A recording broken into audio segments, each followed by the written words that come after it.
of the Delta Force. Former Command Sergeant Major Eric Haney talks about the Army's elite counter-terrorist unit, which he was a part of during its inception in 1978. He explains the selection process, the training he underwent, and some of his assignments with Delta Force. This event from Borders Books in Atlanta is just under 45 minutes.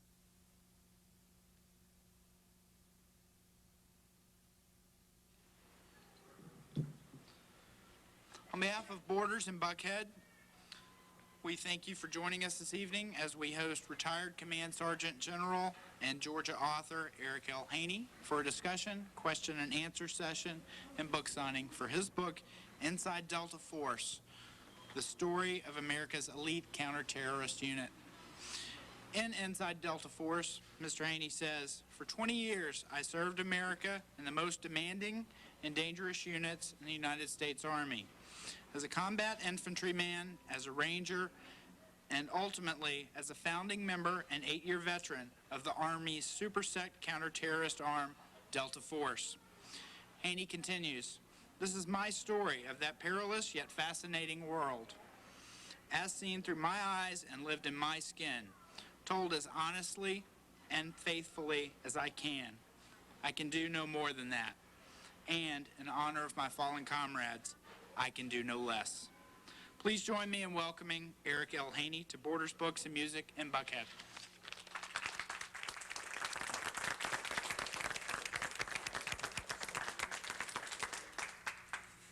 Hello, and thanks for all of you for coming out this evening and braving traffic and delaying all the nice things that you like to do this time of the evening, like have a cocktail, is what I like to do, or anything else. If I can get away with it, I want to not be tethered to this podium because the sergeants that taught me how to present a class would slap me if they caught me frozen to a podium. So if I wander about a little bit, just follow me, all right?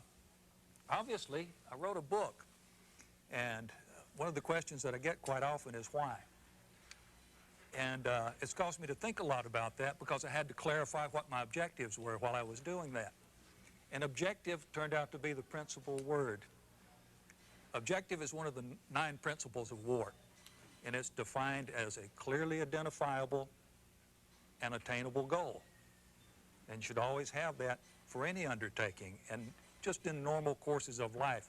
I try to do that. It's almost intuitive, having lived that for so long and done that sort of thing so long and thought in that manner. And as I thought about the objective that I wanted to attain with the book, it became very clear of the story that I wanted to tell. And that story is about men, and it's about mankind, and it's about humanity. And I know this may seem like a strange vehicle to accomplish that to a lot of people, but it's the only vehicle that I know, and it's the only one that I've lived. One of the objectives that I wanted to establish and to attain with this book was to dispel something that I see in Hollywood, and I see it in popular culture, and I see it in other books about the military. And that's the portrayal of a soldier, and particularly special operations soldiers, as one-dimensional cartoonish beings that speak in grunts and monosyllables, and they have almost no connection to mankind and to humanity. And believe me, where the conflict takes place and where it's on the ground and it's man to man and it's very close, it's not cartoonish at all. And the people that join the fight in that arena and that style, it's very personal to them. And it's a very emotional undertaking. And you realize with no doubts whatsoever the human costs that are involved. And we don't see that sort of thing. And thankfully, we don't see that sort of thing in our day-to-day life. And it makes me reflect back on a statement by Otto von Bismarck, the Iron Chancellor of Germany. And he said, if you like politics, or if you like sausage, don't look too closely into how either of them are made, because you're not going to like it. It's messy. It's nasty. And the same thing can be said about how we exercise as a nation our will in the world, our foreign policy when it comes to executing that by military means. If you want to stay a flag-waving, chest-beating, stand-up, rah-rah American without thinking about it, don't inquire too closely at how that work takes place, because it's dirty, and it's nasty, and it's brutal, and it's foul so very often, and it inflicts casualties on both sides. You know, you can go into a fight, and a deadly fight, and vanquish your foe, but everyone comes away from the fracas wounded in one fashion or another. Now also, there's something else that's become prevalent in my modern society, and this idea of victimhood, and everyone is just so overcome by their emotions, no matter what they're doing, that they're emotional cripples the rest of their life. And that's baloney. First of all, the human species is mighty tough. If we weren't, we wouldn't still exist. Second of all, people who engage in these activities and fights that take place around the world are tough people also. And there's ways to accommodate this into your psyche and come away a different person, but not a cripple. And I wanted to dispel that modern notion, as I said earlier. So often we think of the Vietnam veteran as this, person who's only a half a person. And often that's an unfair portrayal, and I think often that's a creation of the media over the last several decades.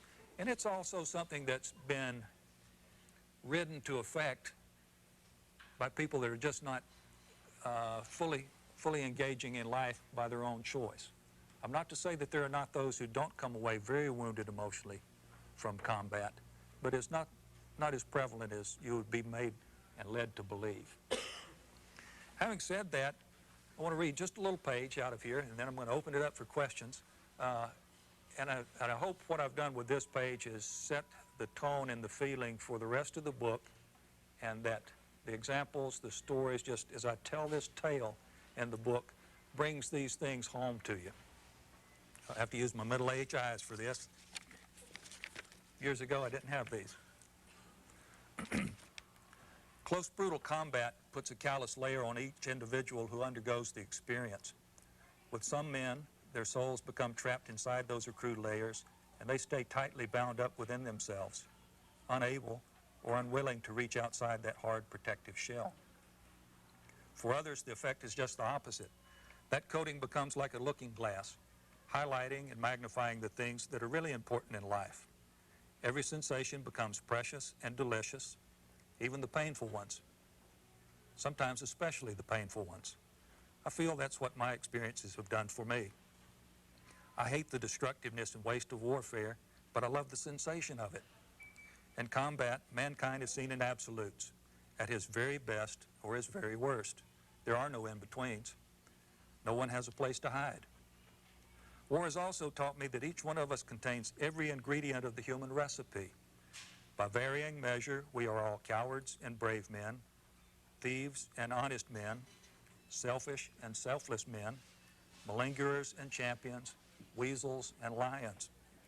The only question is how much of each attribute we allow or force to predominate our being. In combat, there are no winners. The victors just happen to lose less than the vanquished.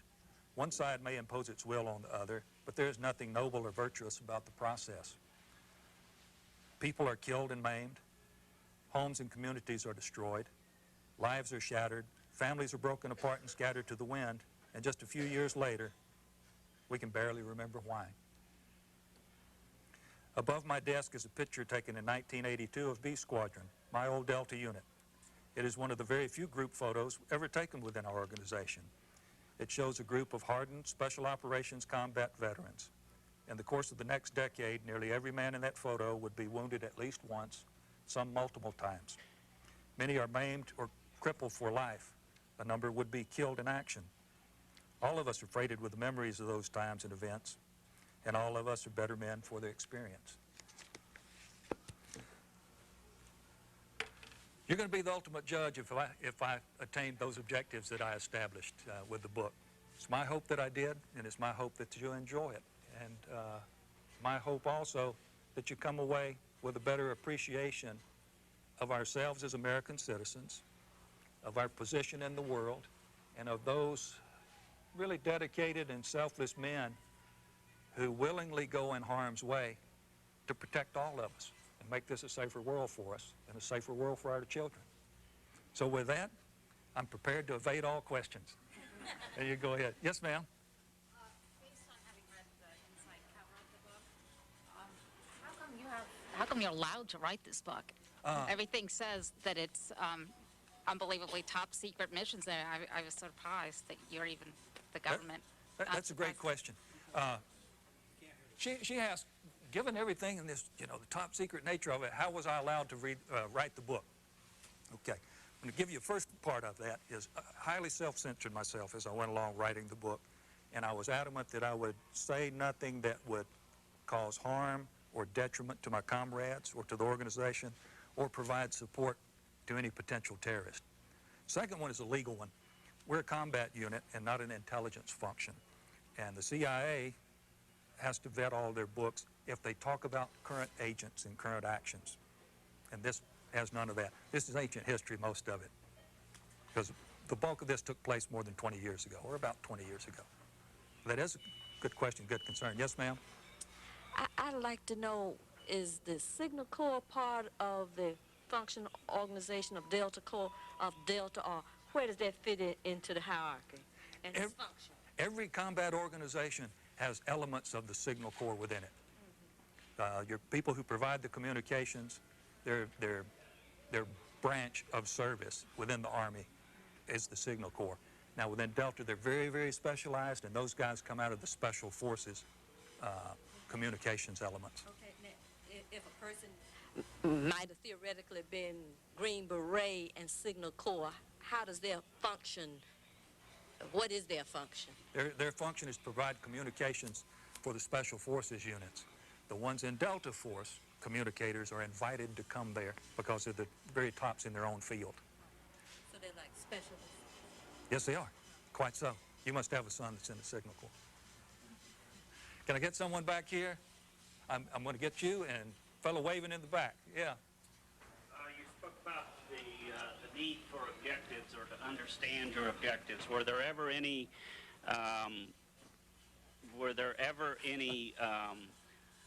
missions that you engaged upon or went on where you or some of your group mates were either unclear or uncertain or uncomfortable with the objective? Either No. the political objective or the specific tactical objective.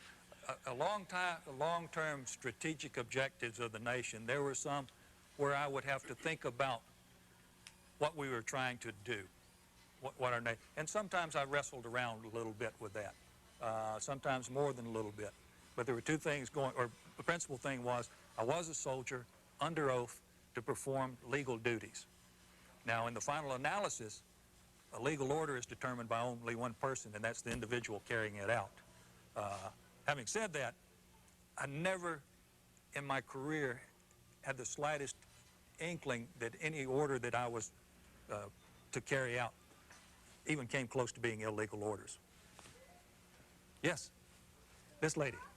What's the difference between Delta Force and the Special Forces? That is a grand question. The difference between Delta Force and Special Forces. It's almost like going to the ball game. You can't tell the players apart without a scorecard. And even within the military, you hear Special Operations, the Special Operations Command, the Army Special Operations Command, Army Special Forces, Delta Force. And it gets even worse. The actual name of the organization, Delta Force, is the 1st Special Forces Operational Detachment Delta. With all of that, it is not a Special Forces unit. Special Forces in the Army are the Green Berets, as you think of them, those Special Forces groups. And principally, the Special Forces, the Green Berets, work with foreign militaries or foreign guerrillas, and that's right. And they are the guys in Afghanistan who worked with the Northern Alliance, and as the Taliban forces would desert and some of those were turned right back around and sent in to fight for us, those Green Berets work with those people. They speak those languages, they study that region, they're dedicated to specific regions in the world. Delta Force is not Special Forces, they're manhunters. They hunt out terrorists. Do they ever work with the people in the country? Yes, Like, yes, very okay. closely. And that's evolved over the years. Years ago, we didn't do that very well. There are a number of times we didn't. It's bad, it's pretty, not very good at all for Iran. Grenada, a little bit better, but still not great. Really worked on that hard in the next 5 years, and in Panama it was superb, the coordination between special units and the conventional units. The Gulf War, it was really, really on target, and then Afghanistan is the world's first special operations war, and it's one that will be studied in history for 100 years because it's been that well. So that's great. Anyone else? Yes, sir? And oftentimes in the media you see soldiers that are involved in special operations, special forces, in the military just in general, that it seem like that they portray them as fighting for America and the betterment of our country, but when it comes down to it, it seems like that you're really fighting for the guy right next to you. When you're in the fight itself, Right. You're fighting for the objective, to attain your objective. Right. And you can't do that. I mean, this group of men you with is the vehicle that achieves that. And you really are, just as you said. There's more a sense of that in the conventional units because most of the guys are younger and their experience level is a bit lower, and it may be the first time for them quite often. With the Special Forces units, you're talking about a professional soldier. He's been in the Army quite a while. He has a greater sense of objective and the place that they occupy within conflict as it takes place.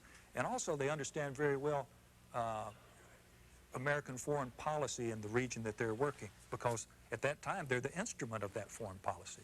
And remember too, or if you don't remember, I'll tell you, Clausewitz, the great German military theorist, said warfare is an extension of politics, and that's all it is. It's politics by other means. It's when diplomacy is no longer working and armed forces the tool that's elected to be used. Okay. Anything else? Yes, ma'am. And how many people are in the unit?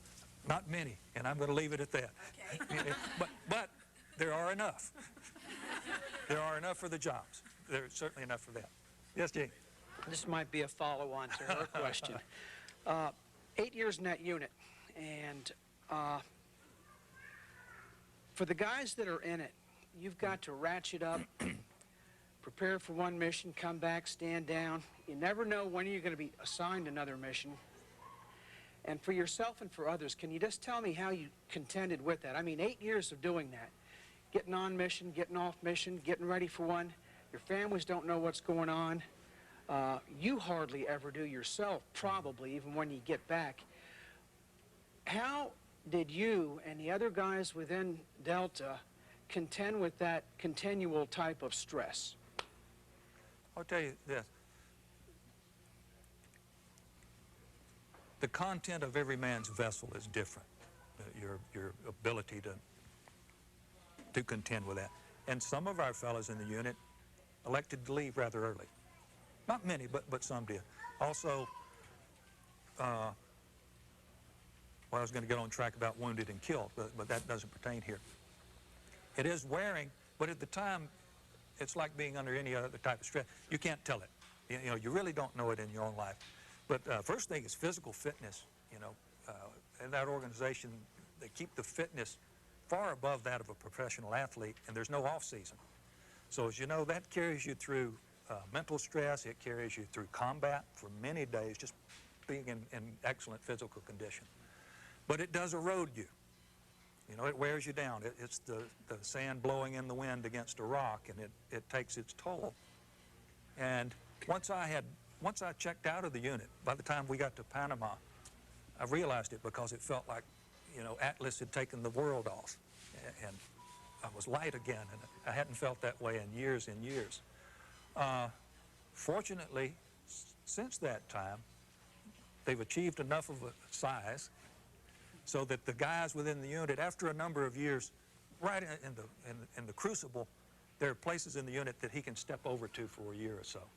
So it's sort of like a commander leaves command and he goes to a graduate degree program, or he goes to training in industry. Well, you can stay right in Delta, those guys can. Do very needed tasks, but he's not deploying all the time again. Ma'am, Yes. you asked about the number of people.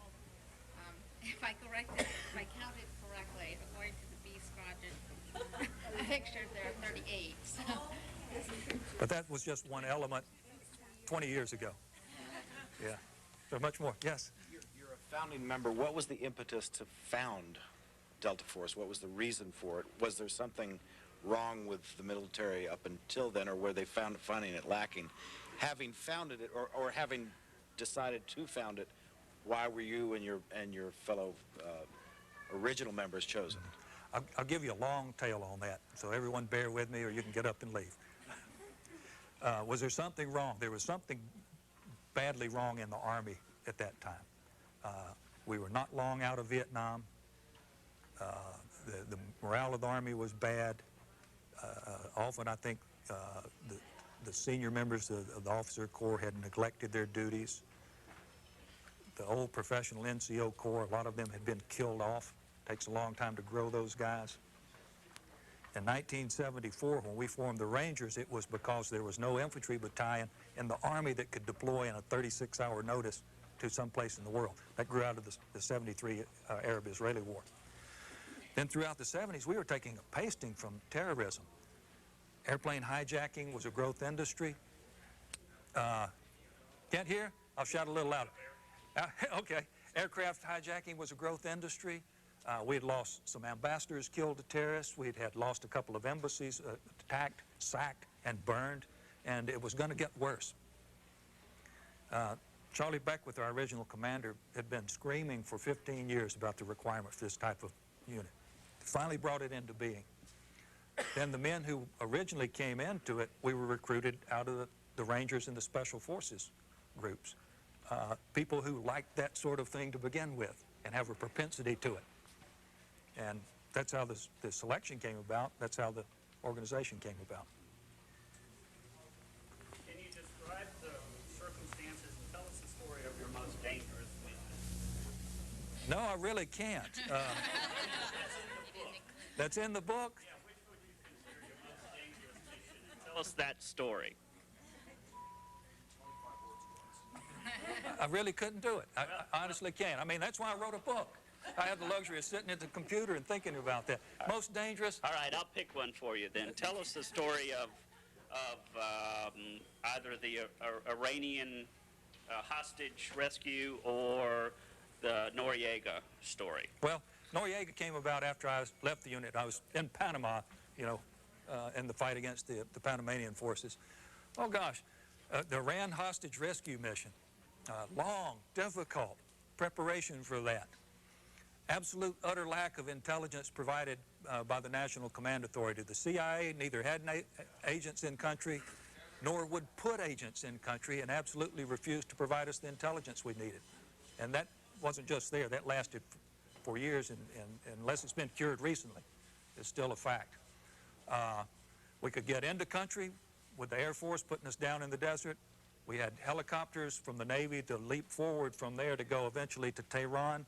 Those helicopters were maintenance nightmares. They never worked properly.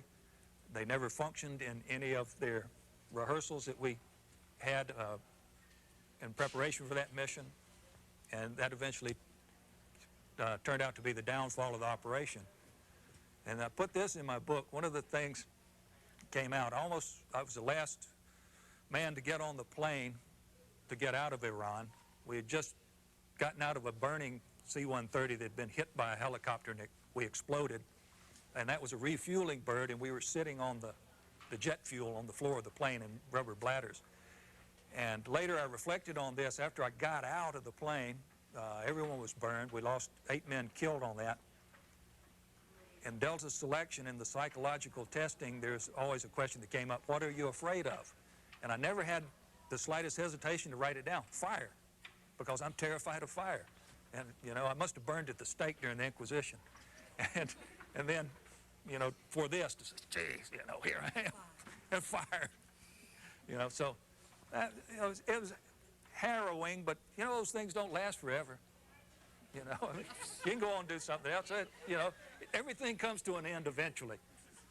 Even if you don't survive it, it comes to an end. So you can put up with a lot of stuff. We have a very crude, nasty saying that reflects that in the Army, and I won't use it here. I saw a hand way in the back. There was a gentleman. Yes, sir. Do the Afghans can you work better with the Afghans, or can the Delta Forces and Special Forces work better with the Afghans because of their own fitness? Do the Afghans respect them as warriors? That's a great part of it, is the Afghans do respect them. But remember, the Special Forces fellows going in there speak the language. They understand the culture. You know, those teams that are dedicated to those parts of the world, one of their missions, one of their just ongoing operations, is they build and continue to expand something called an area study book. And that's who the personalities are in that region or in those tribes that they're targeted to. When they move in, they know those people. They'll even know names. They know what the foods are. They know how to sit and have a meal. So that's instant credibility when you sit down with a person. Plus, in Afghanistan, these guys owned something very special and very valuable, which was they could talk to those airplanes, and they could rain down destruction on their enemy. So that's the guy that you protect and support. I mean, you almost carry him around on your shoulders, you know, cheering, here comes the Special Forces guy, you know, with the radio.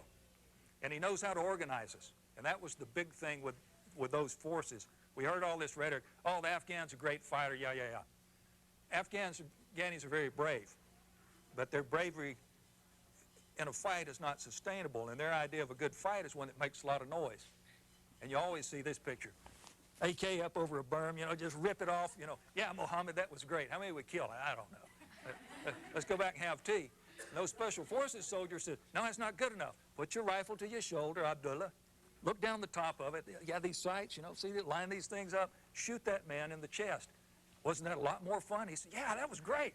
Oh, let's go do it again. And they kept them doing it again and again and again. And that was the difference. And that's why once the Special Forces units were on the ground, you saw it sort of built as a trickle, and then it was like a dam burst. Remember how they just rolled over the top of the country? Whoosh! And the Taliban forces collapsed in front of them because they'd never met anything like this. Yes, sir? Two questions. What are your comments about vote rights and your feelings about POWs in Southeast Asia? I really don't want to comment on someone else. And my feelings about POWs in Southeast Asia is one that bothers me tremendously still. I think our country, for political expediency, and this came about during the Nixon administration, knowingly abandoned live POWs in Southeast Asia to achieve a treaty so they could go back and ensure re-election. And that's been stifled. So you just said they knowingly left black? No, POWs, American POWs. Okay. Yes. No. And it's not something that, well, it's a terrible thing. It's a terrible thing. I don't believe any of those men are alive. I think the ones that were alive in 1981, and I write about this, were no longer alive by 1983. I think they were all killed by that point. Let's see. What was your career progression in the military? Oh, I was an infantryman. Did all the infantry tasks. Very early on, I became a platoon sergeant, again, as I said, because the senior NCOs were either dead or had retired. So if you were young, you moved up very rapidly in those days. Served in a mech infantry unit in the United States. Bad organization, but I learned probably more in that outfit than I ever learned anywhere else in a very short period of time. Rangers, Delta Force, and then my last tour was back to the conventional Army as the Sergeant Major of the Infantry in Panama. And I have to tell you, at that time, when we went there in 1986, those infantry units were as good as we were in the Rangers 12 years before. They were superb, superb. In Panama, our brigade, our little two-battalion brigade, executed the most difficult of all infantry tasks, which is a night unsupported, non-illuminated attack in a city, and to fight in a city, which every army abhors the idea of doing that. Our brigade had 3 men killed in action, and in my battalion we had 1 man killed in action. It was an attachment, had about a dozen wounded, and in less than 15 hours we broke the back of the Panamanian Defense Forces in the city of Panama. Also burned about 14 square blocks of the city, but I don't know how it ever lasted that long. It was made out of, that part that burned with Chorrillo section was made of heart pine timber from Savannah, Georgia, when the French tried to build a canal in the 1870s. It had been waiting for a spark ever since then. I saw it. Yes. Hey, Barb. I want to go back to the POWs for just All a right. minute. When I read that, I felt like you were extending your career as a warrior onto a different ground by making those statements that perhaps have not been made before. I'm not sure about that. And I wonder if there are other, I haven't finished the book. I skipped ahead to read that part. I wonder if there are other things like that in your book, and if you are expecting any kind of repercussions from that. Well, there are some other things that probably strike a similar chord in that. I wrestled long and hard whether to put that in the book, and I wrestled long and hard over how to tell it, because it's something that bothers me so greatly. And I also didn't want to come off as some kook of a conspiracy theorist. And I don't think I'll make any friends among those who are trying to hide that. There's one of the major parties I think will never ask me to run for office. And there's some other places in the book where I bring out some things that I think were self-serving at a higher level among people who are in our government.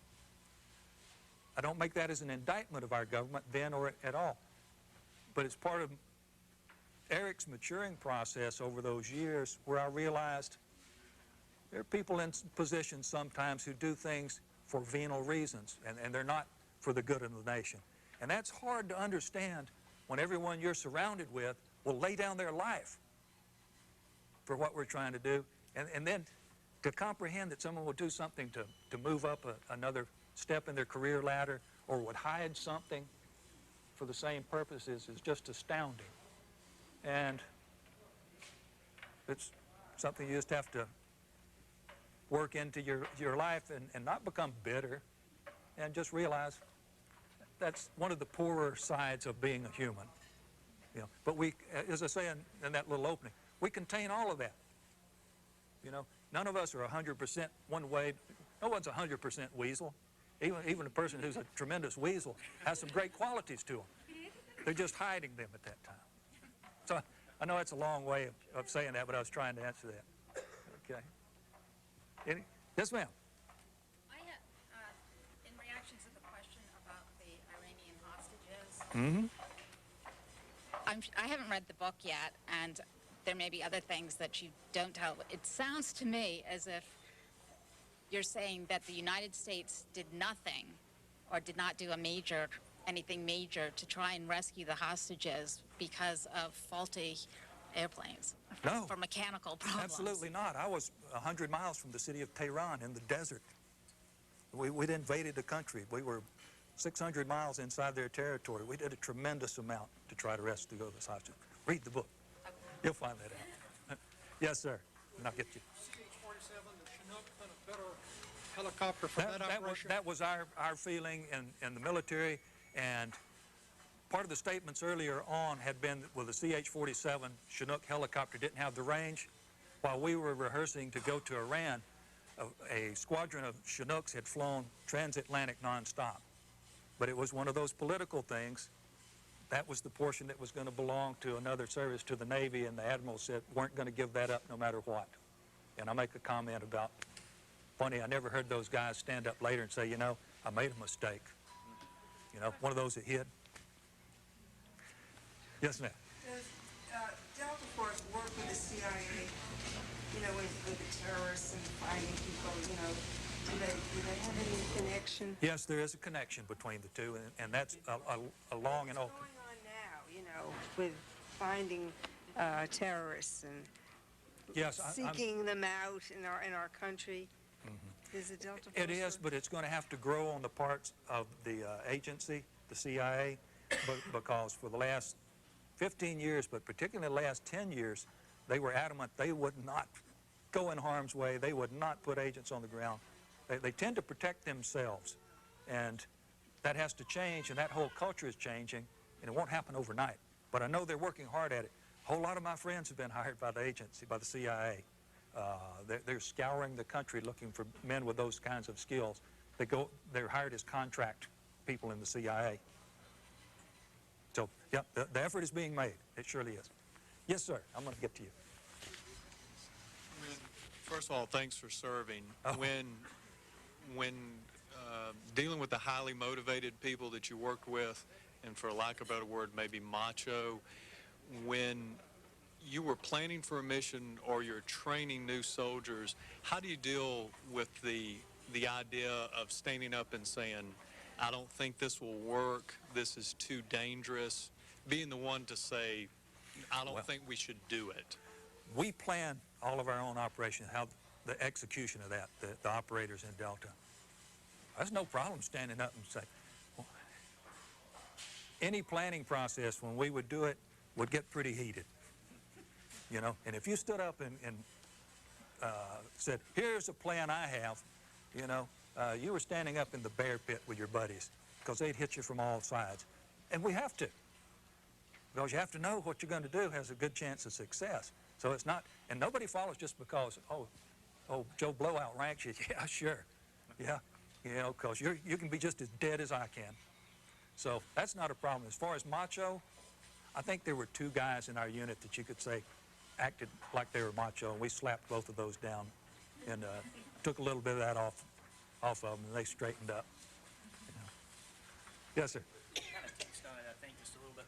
But my question was in regards to the CIA, and you were saying that you kind of planned your own missions. Where does the central command come from for Delta Force? I mean, is it internal? Are they like their own branch, so to speak? It comes out of the White House. Okay. Comes out of the White House for counterterrorism missions through the National Command Authority, and then there's that military chain there, and it reaches there, but it's a real short chain. Okay. You know, there's not a whole lot of steps in between. Did I see another hand, or has everyone had enough yet? Oh, yes. Curiously, who are your heroes in the armed forces? In the armed forces? Wow. William Tecumseh Sherman and Nathan Bedford Forrest in history. Hernando Cortez, one of the great captains that have ever lived. And I'll give you this reason. All of those men would do everything they could to evade a fight.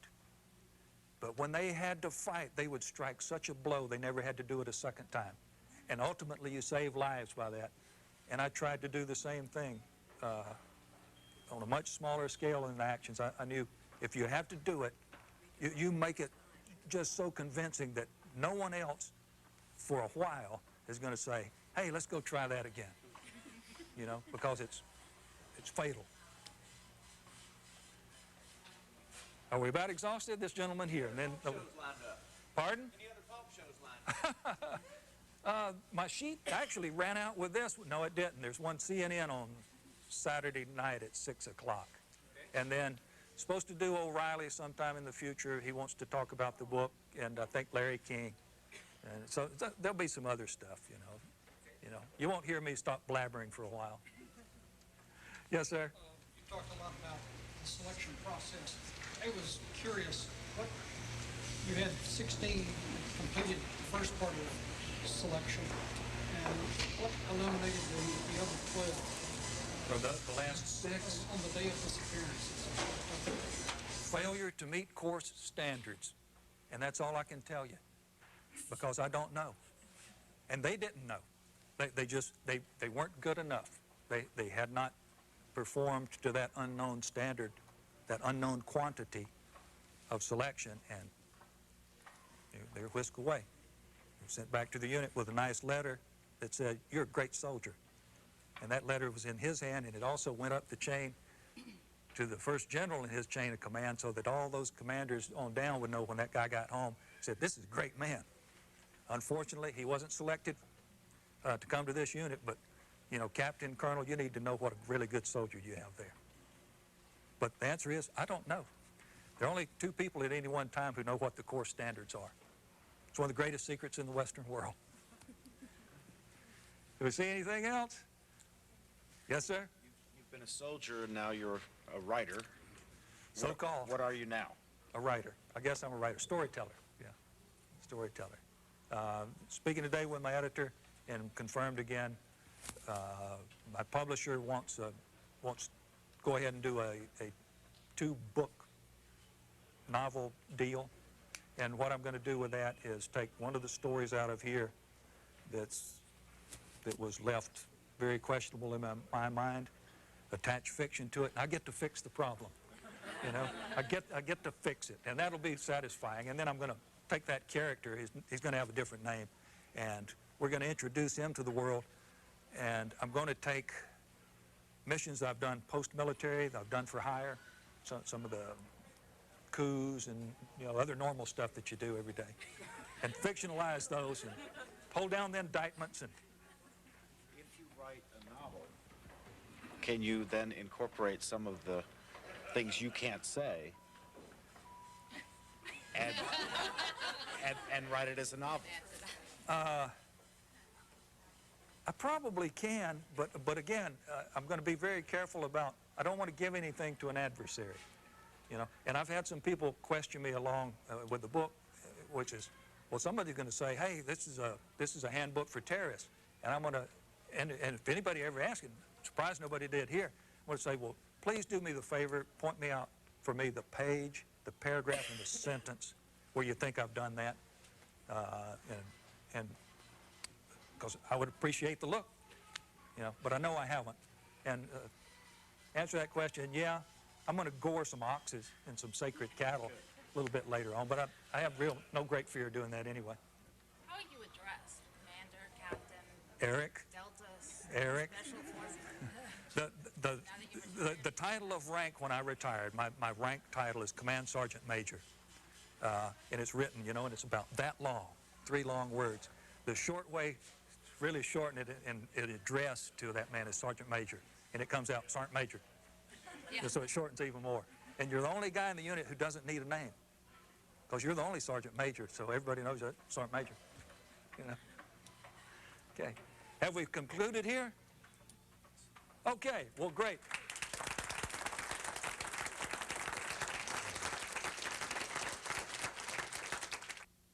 Former Command Sergeant Major Eric Haney was one of the first members of the Army's Delta Force in 1978. His book, Inside Delta Force, the story of America's elite counter-terrorist unit, is published by Delacorte Press. And if you'd like to find out more, log on to bantamdel.com.